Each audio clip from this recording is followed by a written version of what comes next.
ada hal-hal yang memang bisa meningkatkan kekhusyuan kita di dalam sholat, sehingga ketika kita melakukan poin-poin ini maka kita akan merasakan sensasi, kalau kata orang bilang sensasi bagaimana sholat itu menjadi betul-betul perisai bagi kita. Tanha anil fahsyai wal munkar. Kalaulah kemarin kita melakukan kemungkaran, kefahsyaan, kekejian itu 10, paling tidak dengan kita melaksanakan sholat sekarang paling tidak kurang jadi 9 tuh kan, lumayan kurang 1 itu. Jangan kemarin 10 sekarang 20, sholatnya rajin, berjamaah lagi begitu. Nah, ini kan berarti ada yang miss, ada yang salah di dalam sholatnya. Baik, yang pertama tentunya Allah sudah memberikan suatu motivasi bagi kita sekaligus spirit. Qad aflahal mu'minun, kata Allah. Ya, sungguh telah beruntung bagi orang-orang yang mukmin. Alladzina hum fi sholatihim khashi'un. Ya, siapa? Yaitu mereka lah orang yang dalam sholatnya khusyuk. Di dalam surah Al-Baqarah Allah katakan lagi, wa innaha lakabiratun illa 'alal khashi'in. Sholat itu ya berat, susah. Yang benar loh Pak, yang benar ya, yang baik dan benar itu susah dilakukan kecuali bagi mereka yang khusyuk. Alladzina yazunnuna annahum mulaqu rabbihim. Siapa orang-orang yang khusyuk? Yang menyatakan, yang mengira, menganggap bahwasanya apa? Mereka bertemu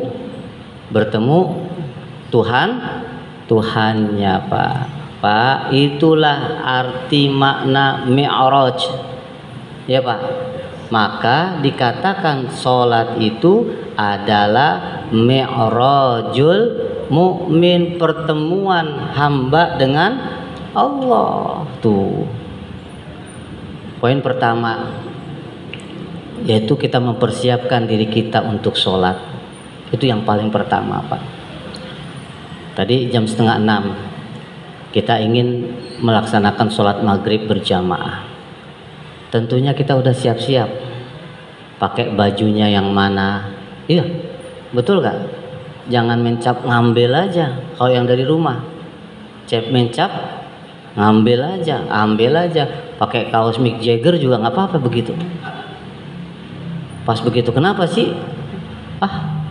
Kata ustadz saya sah sholatnya, yang penting menutup aurat. Ya betul, nggak salah ustadznya. Tapi mungkin kalau dari sisi yang namanya nilai kurang pantas. Jadi jangan dilihat pakaian itu hanya dari sisi sucinya, bersihnya. Cari juga pantas apa kagak. Kalau kita memakai pakaian ketika misalnya bertemu dengan manusia semaunya kita tanpa memantaskan, ya silakan kita pakai pakaian ketika kita sholat. Masalah peci Pak, karena saya pernah ditanya, Ustadz, emang betul kalau orang belum pernah pergi haji, belum pernah pergi umroh, nggak boleh pakai peci putih? Siapa bilang? Silakan, mau putih, hitam, merah, apalagi biru, hijau, terserah. Silakan pakai peci. Cuman memang yang lebih bagus ya, yang dicintai warna itu adalah diantaranya putih, hitam.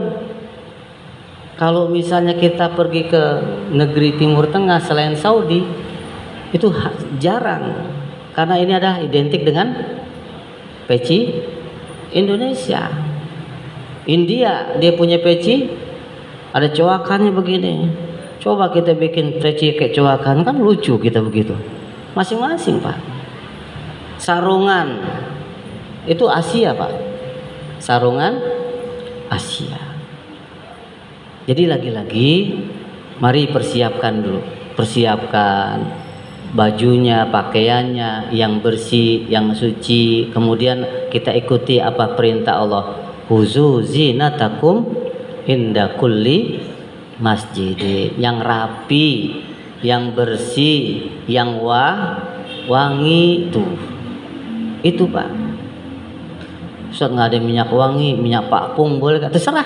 Minyak kayu putih juga apa-apa pakai gitu. Itu Pak ya. Yang kedua,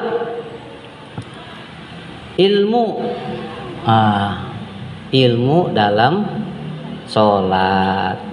Kita tahu mana yang rukun, mana yang sunnah. Itu kita tahu Pak. Tahu yang namanya toma, nina, itu bagian daripada ilmu sholat. Allahu Akbar. Yang samping kita Allahu Akbar. Pas habis sholat apa? Dia berantem. Masa tadi di samping aneh sholat nggak pakai angkat tangan? Sholat apaan tuh begitu tuh? Karena ngajinya kurang jauh begitu. Mau angkat tangan, mau kagak angkat tangan, boleh. Allahu Akbar. Sedekap nggak pakai sedekap juga boleh. Itu ilmu. Jadi ilmu sholat perlu dipelajari. Ngerti Pak? Ada orang sujud sahwi di dalam sholat, ada orang sujud sahwi setelah sholat. Tuh. Ada orang pakai kunut, ada yang kagak pakai kunut. Jangan pakai berantem. Jangan pakai berselisih. Ilmu sholat itu perlu kita pelajari, baca. Tuntunan sholat fikihnya itu banyak sekali ya. Kemudian yang selanjutnya adalah, nah ini udah mulai hadirkan. Nah ini Pak, sebelum takbiratul ihram kita hadirkan perasaan itu, bahwasanya kita akan menghadap Allah. Dan katakan dalam hati kita, sepertinya sholat ini adalah sholat terakhir. Tuh coba, jangan-jangan isya nggak dapat, nggak ketemu tuh. Makanya imam boleh memberikan aba-aba. Sholli sholatan muwadda. Sholatlah seperti sholat perpisahan ataupun akhir tuh. Wa'tadilu, luruskan dan rapatkan tuh. Ini mah kita kagak Pak. Kita berantem sab mulu. Ada yang pakai ukurannya pakai kaki, ada yang ukurannya pakai bahu gitu kan. Itu Pak. Dan nanti berargumentasi, tahu nggak? Kalau kaki kita kagak nyentuh, setan bakalan nyelip begitu. Nyelip Pak. Kalau kata orang, mungkin yang dibilang orang tukang bercanda. Kalau ngengkangnya kegedean, nyelondos tuh dari bawah kan begitu. Ini kan kalau misalnya bercandaan orang ya Pak ya. Jadi bahulah menjadi satu tolak ukurnya untuk rapatnya barisan dan lurusnya barisan ya. Hadirkan Allah, bahwasanya kita akan ketemu dengan Allah ini Pak. Gitu, akan ketemu dengan Allah. Sebelum kita takbiratul kunci, Allahu Akbar tuh kita ada kunci tuh. Kalau udah kunci, urusan dunia lewat. Allahu Akbar. Nah, Jangan lupa arahkan pandangan ke kemana? Tempat sujud. Tempat sujud kita. Habis sholat apaan? Dia ngomong. Tadi ente tahu nggak? Ngapain? Resek banget orang samping tuh. Kenapa? Sholatnya ke tangannya bawa gerak-gerak begitu. Lah lagi ente kenapa perhatiin apa? Telunjuk orang begitu. Yang atuh bilang iya tadi juga si itu tuh tadi sholat. Kenapa? Orang dipakai kaos. Belakangnya tulisan mangan orang mangan yang penting-penting ngumpul begitu. Dibaca kaos orang Pak begitu.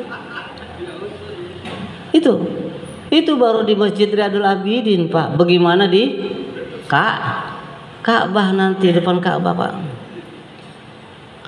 Ntar bisa-bisa Pak di main mata. Kan jauh sono, yang dari sono ngadep ke sini, yang dari sini ngadep ke sono. Karena mungkin sholat zuhur terik matahari pakai kacamata tembus pandang kan begitu.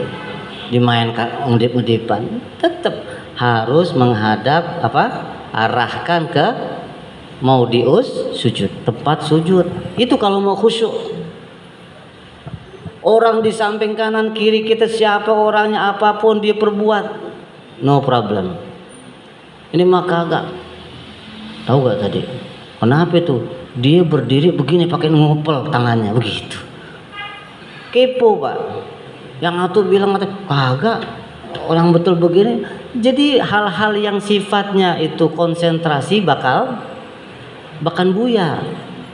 Gitu loh. Coba arahkan sholat mata kita, pandangan kita ke tempat sujud begitu. Ini alhamdulillah sejadahnya betul pasangannya begini. Kakinya di sini. Coba kalau dibalik. Ini kayaknya salah dan itu Kang Jahitnya begitu Pak. Kang Jahit disalahin. Dia ngelihat motifnya. Tuh. Itu. Maka oleh karena itu arahkan ke tempat sujud. Kemudian yang ketiga, bersikap tenang Pak. Bersikap tenang dalam sholat. Udah qomat nih, kita pengen ngejar jamaah. Nggak apa-apa, jangan lari-lari. Ini maka kita lari sampai masjid. Tenang. Pak, andaikan kita sudah niat jamaah. Nih, andaikan kita sudah niat jamaah. Kemudian imamnya udah assalamualaikum warahmatullah, assalamualaikum warahmatullah. Niat jamaah kita dapat. Nggak usah pakai balik ke arah lagi. Terusin masuk. Siapa tahu ada yang masbuk. Pas begitu lihat, ya dia musuh, nggak enak dah. Mendingan sendirian aja dah begitu. Mendingan sendirian daripada makmuman sama dia itu. Begitu Pak. Masih ngancem juga tuh sholat, masih ngancem juga gitu. Gedek banget nih dia begitu. Harusnya mah dengan sholat berjamaah permusuhan itu akan cair Pak. Biarin dah jamaah sama dia. Itu masih dapat. Ya, maka harus tenang sholat.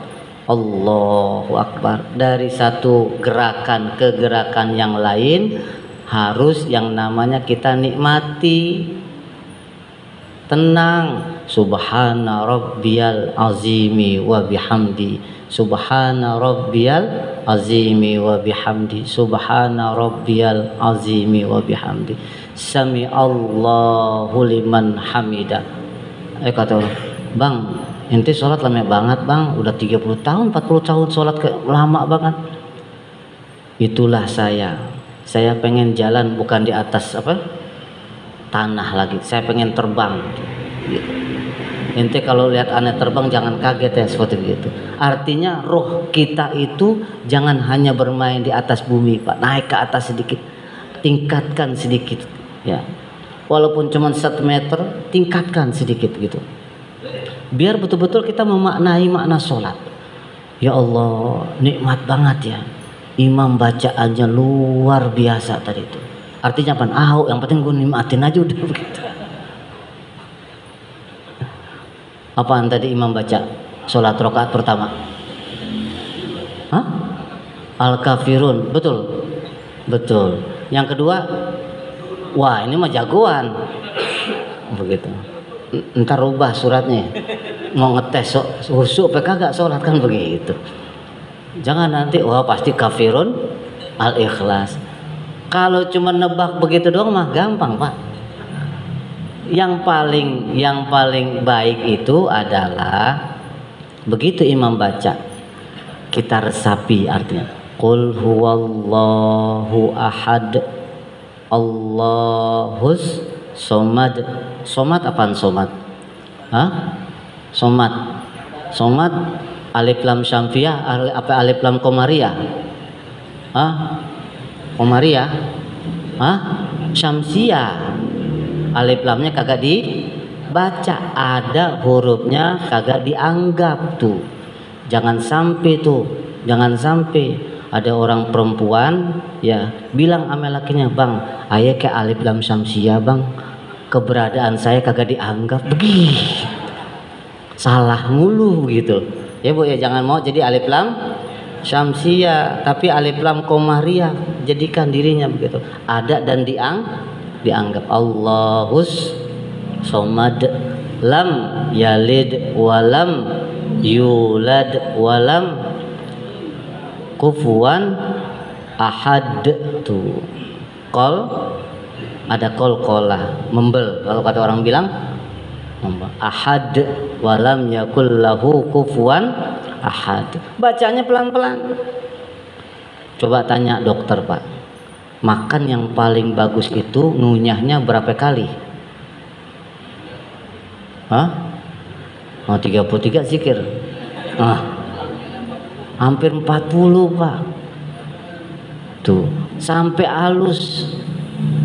Kenapa? Saya bukan ngelihat berapa kalinya. Berarti orang yang makan ngunyahnya lama dia nikmatin. Jangan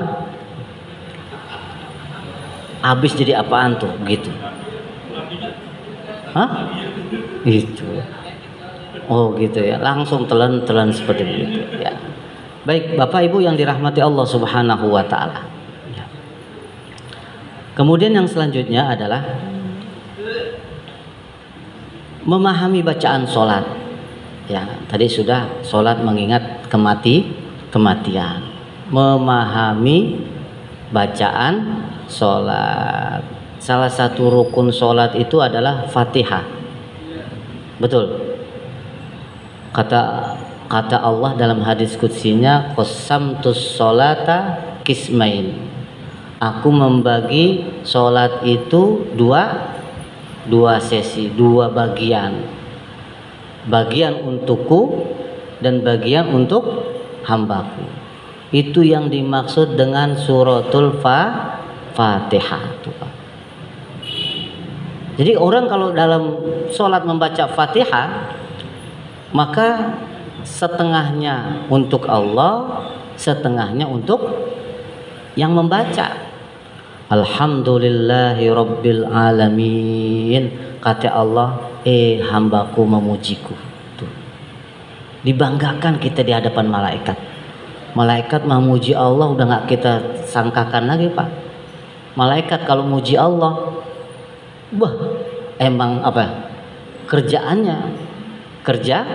Kerjaannya malaikat nusabbihu bihamdika wa nuqad disulap. Kerjaannya malaikat itu.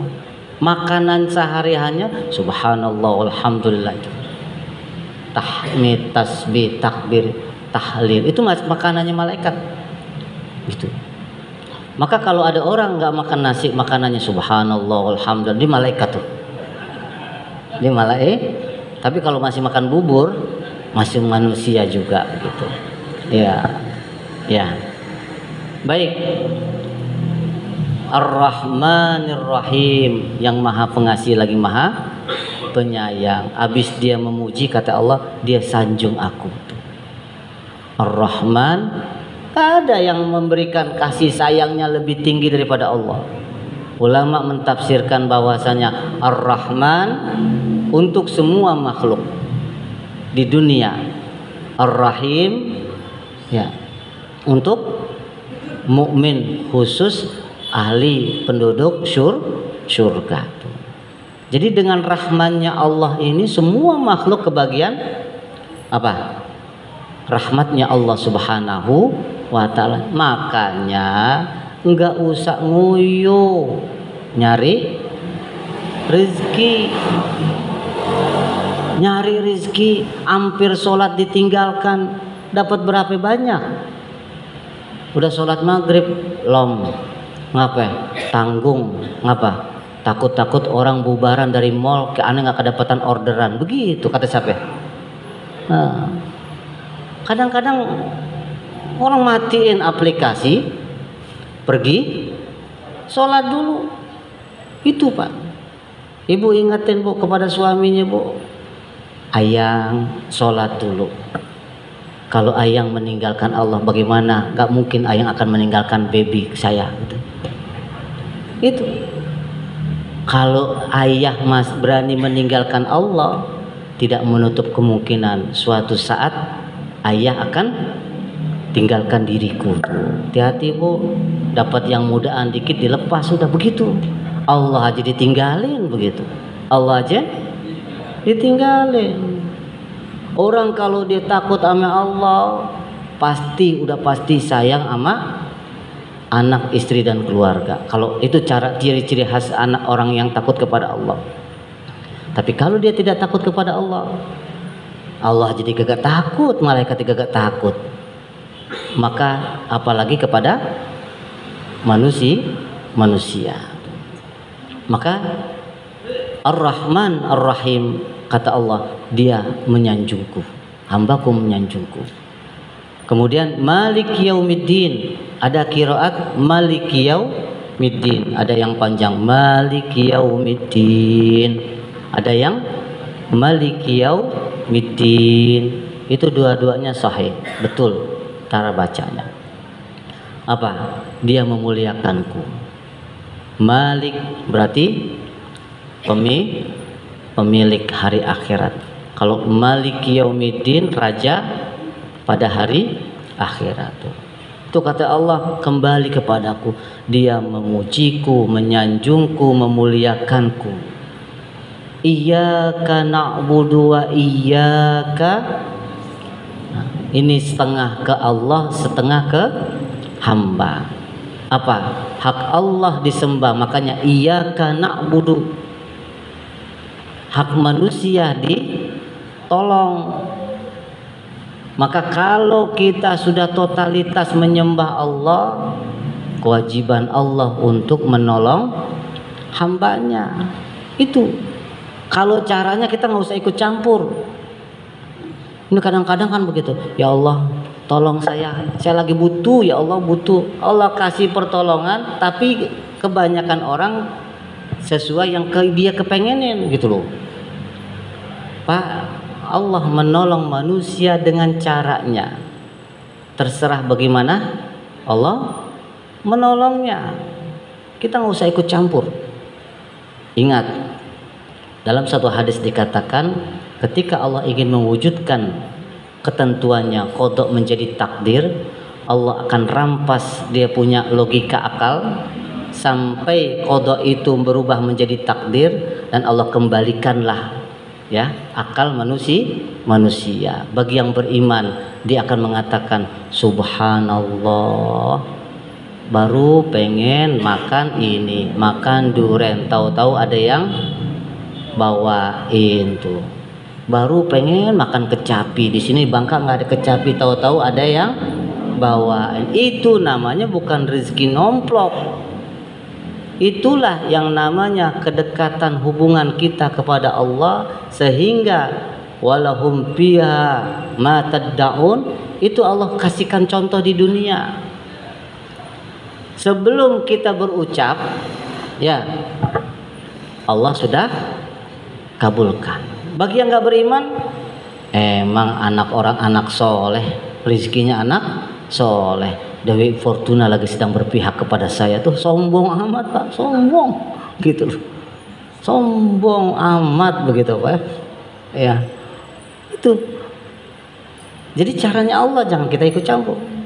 Iyyaka na'budu wa iyyaka nasta'in, ya tiga yang terakhir ihdinas siratal mustaqim siratal ladzina an'amta 'alaihim ghairil maghdubi 'alaihim waladdallin. Itu imam ngomongnya apa, ucapannya. Makmumnya bilang amin. Tuh, ini bukan kampanye Pak ya, begitu amin begitu. Ini sholat Pak, sholat begitu. Sholat luar biasa. Sisanya sunnah. Baca apa sunnah. Ya. Amma yatasaalun 'anin naba'il 'azim alladzi hum fihi mukhtalifun. Kalla yang belakang kalla la yumbazanna fil hutama wa ma imamnya lupa, makmumnya sok tahu. Ada lagi yang baca, imamnya baca nih Yasin wal Qur'anil Hakim innaka laminal mursalin ala siratim mustaqim siratal mustaqim. Yang belakang siratal ladzina an'amta 'alaihim. La ilaha illallah. Imamnya lupa, makmumnya sotoy begitu Pak. Itu. Terus bagaimana Ustaz? Ganti sama surat yang lain. Makanya bagi imam yang hafalannya masih beloman mungkin, carilah surat yang mungkin, yang dia betul-betul hafal gitu loh, gitu. Ngeblank mungkin gara-gara adik mertua di belakang kali jadi ngeblank gitu ya. Ini yang memang betul-betul siratal ladzina an'amta, ngapis dari kesono lagi gitu. Itu. Maka oleh karena itu imam dipilih surah yang dia hafal betul begitu ya. Nah, kemudian selanjutnya baru selesai baca misalnya Al-Ikhlas, selesai ruku Allahu Akbar subhana rabbiyal azim wa bihamdi. Boleh satu, umumnya tiga kali. Subhana rabbiyal azim wa bihamdi. Subhana rabbiyal azim wa bihamdi. Gimana sih Pak sholat kayak orang mau mati? Hah? Pernah dioperasi gak Pak? Pernah gak dioperasi? Mau dioperasi, operasi besar. Kata dokter, Pak banyak doa ya Pak ya. Ini kemungkinan berhasil, kemungkinan lewat. Begitu kata dokter. Kemungkinan berhasil, kemungkinan lewat. Makanya ini masalahnya stadium 4 nya Pak. Begitu. Kemungkinan berhasil, kemungkinan lewat. Yang ada begitu gimana? Dak dak dak gitu. Rasa takut ada. Ya, di sono tanah beluman laku lagi, kontrakan, yang dipikirin begitu. Sholat tinggalkan semuanya. Maka ketika kita memahami sholat penuh dengan ketenangan, pandangkan arah sujud kita, arah pandangan kita ke tempat sujud. Setelah itu barulah kita akan mendapatkan yang namanya kenyamanan di dalam sholat. Baru kita akan mendapatkan kesenangan begitu. Assalamualaikum warahmatullah. Ingat, walaupun salam kedua sunnah, ambil juga Pak. Assalamualaikum warahmatullah. Ini kagak Assalamualaikum warahmatullah. Logik begitu. La ilaha illallah. Tar dulu. Salamannya entar. Lengkapin dulu dengan salam kedua, walaupun itu sunnah. Ada yang bilang lagi bid'ah tuh salaman habis sholat. Biarin aja dah. Inti kalau bilang kagak boleh, kagak ada dasarnya, nggak usah salaman udah begitu. Udah pergi aja langsung. Kalau memang kagak mau ngikutin, ana mau ngikutin dengan dalil yang secara umum tidaklah dua orang muslim bertemu dan saling berjabatan tangan, kecuali Allah gugurkan yang namanya kesalahannya. Assalamualaikum, salaman gitu. Itu namanya setelah kita bertemu dengan Tuhan kita perbaiki yang namanya apa? Hubungan silaturahim dengan itu kita. Nah, ini yang memang kita harus perhatikan di dalam sholat, dan itu akan kita dapatkan. Inna sholata tanha anil fahsyai wal munkar. Kalau sholatnya dia benar, ya Pak ya, maka dia nggak akan terlilit dengan pinjol, Pak. Sholat mah sholat, pinjolnya jalan. Tahu nggak pinjol, Pak? Itu pinjaman online. Dulu orang dari pintu ke pintu, sekarang pakai SMS. Itu. Makanya orang yang sholat tapi masih transaksi pinjol, masih transaksi riba, saya geleng-geleng kepala, nggak ngerti dah, gitu loh Pak. Nggak takut apa? 70, ada yang bilang 73, 70-an dosa besar dia akan mendapatkannya. Sepaling ringan, paling kecil itu dosa saat dia berzina dengan orang tua kandungnya. Itu termasuk pinjol. Pepet Ustadz, masa kepepet mulu? Hari ini kepepet, besok kepepet, begitu. Dari pinjol, buat apaan? Buat judi online, masang slot Pak, masang slot. Sepengetahuan saya slot buat gembok Pak, slot gitu. Gitu loh. Itu. Saya lagi ngajar, tahu-tahu tiba-tiba ada WA masuk. Halo kakak, dipanggil kakak saya Pak. Tapi emang WA nyasar, halo kakak, di tempat kakak banyak yang main slot gak? La ilaha illallah. Baru saya ngajar ngomong masalah slot, WA masuk Pak. Saya bilang, la haula wala quwata illa billah. Ada yang japri langsung. Itu. Kalau slot, pinjol buat slot, kadang-kadang buat apa lagi? Itu narkoba. Hal-hal yang sifatnya apa? Sifatnya kemungkaran, hal-hal yang sifatnya perbuatan yang keji, itulah karena permasalahannya ada di sholat diantaranya. Orang kalau masih berani bohong, orang kalau masih berani takabur, maka dia telah berbuat perbuatan munkar. Tapi orang yang masih pinjol, masih bertransaksi riba, masih bertransaksi narkoba, masih bertransaksi zina, ya, masih bertransaksi hal-hal yang berdampak sosial luas, berarti sholatnya perlu diperbaiki. Maka oleh karena itu mari, selama masih ada hidup kita, sisa-sisa kita, waktu kita untuk hidup ini, perbaiki sholat. Paling kagak kalau mau melatih sholat kita jadi sabar, paling kagak seumur hidup sekali kita biasakan sholat tasbih. Coba sholat tasbih secepat-cepatnya berapa lama? Tahu Pak sholat tasbih? Di sini kan setiap malam berapa? Malam Ahad tuh. Ikutin sholat tasbih. Buat apa? Melatih kita. Kalau sholat tasbih itu modelnya kita lakukan seperti untuk sholat yang 5 waktu, insya Allah ya hidup kita akan lebih tenang. Paling kagak kalau nggak habis semua tuh yang namanya kemungkaran dan kekejian, paling kagak berkurang. Yang tadinya 10 kurang jadi 9, jadi 7, jadi 6, naik lagi 20, begitu. La haula wala quwwata. Baik, saya rasa itu saja.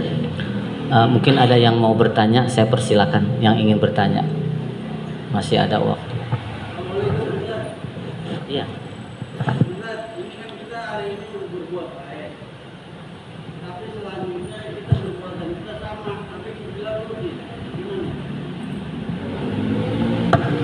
Gimana?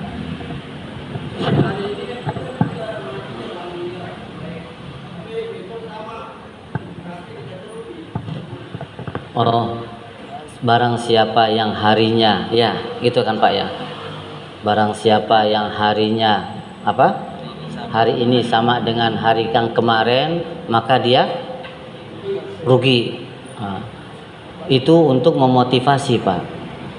Jangan sampai nih pekerjaan kita yang baik itu sama dengan yang kemarin, jangan sampai itu untuk memotivasi kita agar supaya selalu apa, memompa, menaikkan kualitas ibadah kita, bukan rugi kayak orang dagang gitu ya. Mungkin bisa analogikan ke sana, gimana sih kalau orang rugi.